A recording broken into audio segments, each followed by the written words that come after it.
I didn't see you sit down. I hope I didn't alarm you. No. I don't think I know you. We haven't met before, but we do have some things in common. Really? Like what? Let's introduce ourselves. My name's June. And mine's Janet. Now, why did you sit here when there are other benches? Unoccupied benches you could have chosen. I actually had no choice. What are you, some kind of nutter? No, please don't be afraid. It's just I have a job to do before I can move to a better place.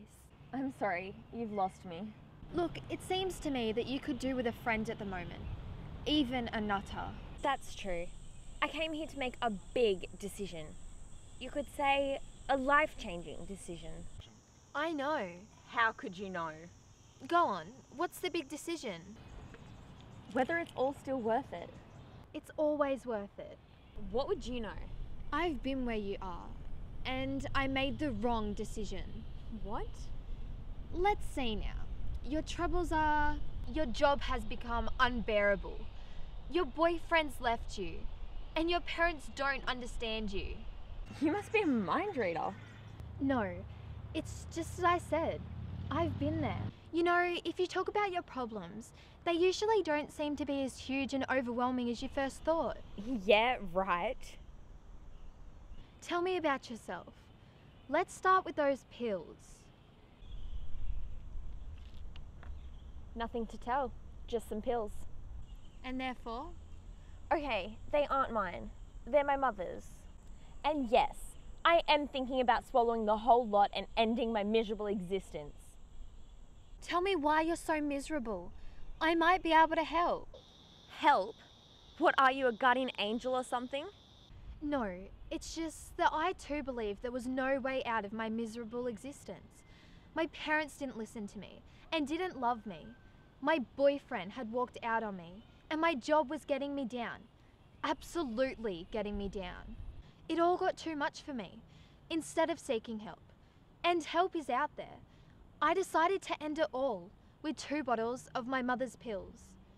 That was a really stupid decision. But you're here today, so they found you in time. Let's take your problems one by one. Work.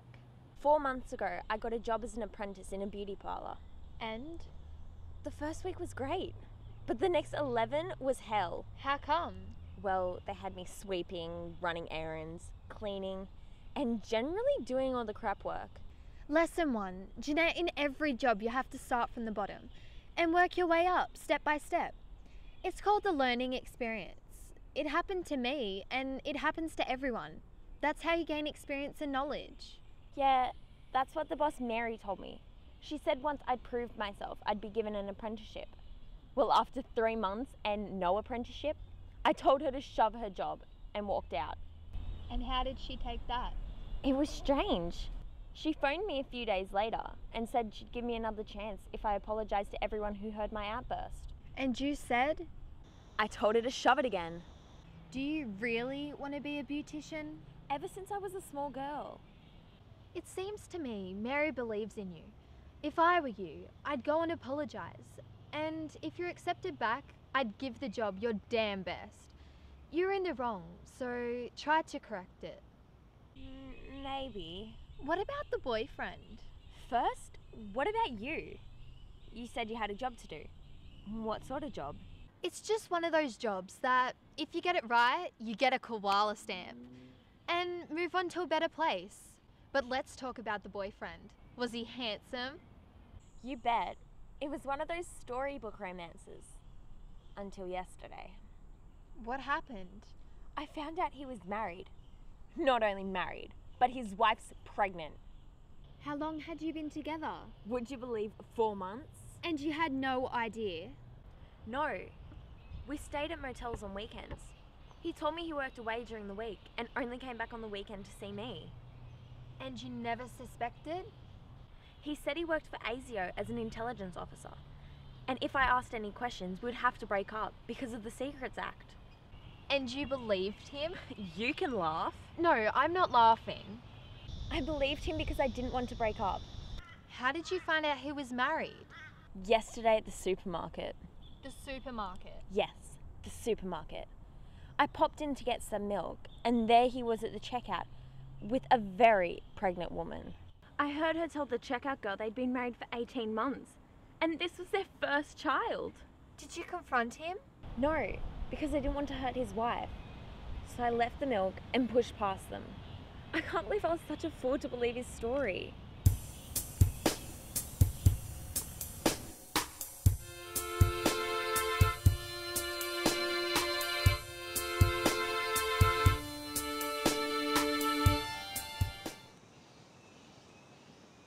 What are you doing over there? This is my special tree. It's like a relationship. It grows stronger and stronger over time. To grow, it needs good soil, water, and in this case, some love. For a relationship to grow, you need to be upfront when you start. Find out all you can about the other person, like their interests, jobs, sports, and tell them everything about you. Once you know about each other, you'll have a happy and positive relationship. That makes sense. You said that's your special tree, so you've been here before? Yes, I've seen it grow over the years from a sapling. Hang on, you're kidding me. That tree's been around for a long time, much longer than you. If you say so. Well, I do say so.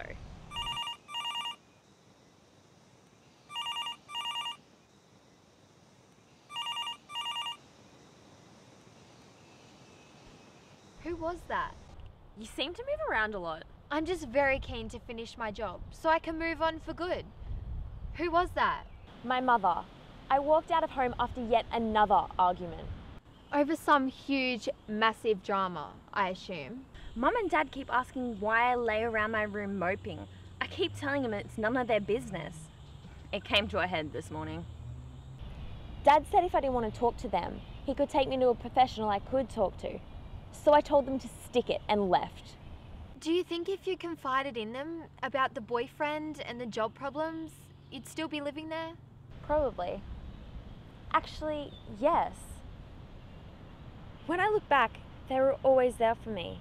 They helped me through some difficult times at school. What are you doing over there? I told you I have a special thing about this tree. I always feel safe when I'm near it, which is how you should feel with your parents. Never hold things back from them. Their job is to help you travel through difficult times as you grow up. It sounds like you have very caring parents.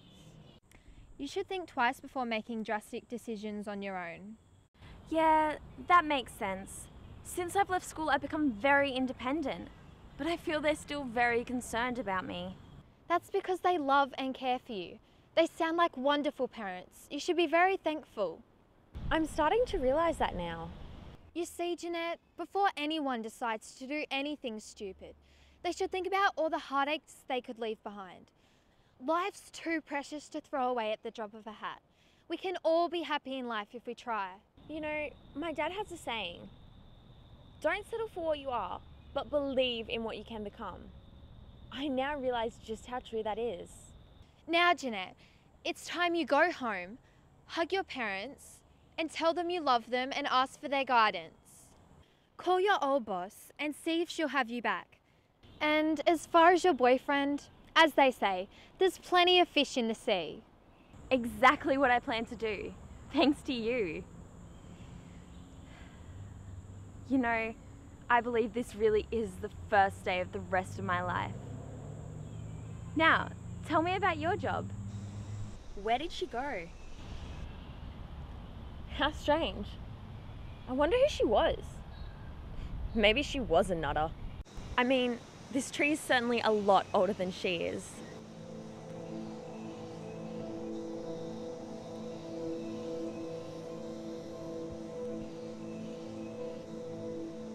Hello, what's this?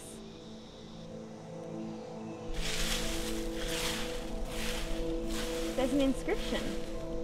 This tree was planted in memory of our darling daughter, June Ann Doherty, who departed this life tragically on the 22nd of April, 1951. Strange. Her name was June. Hang on, there's some more.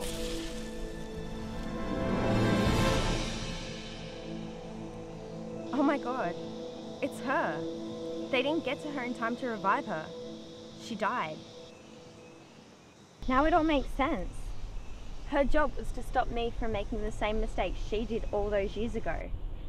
Well, June, you can tell them job well done, and thank you.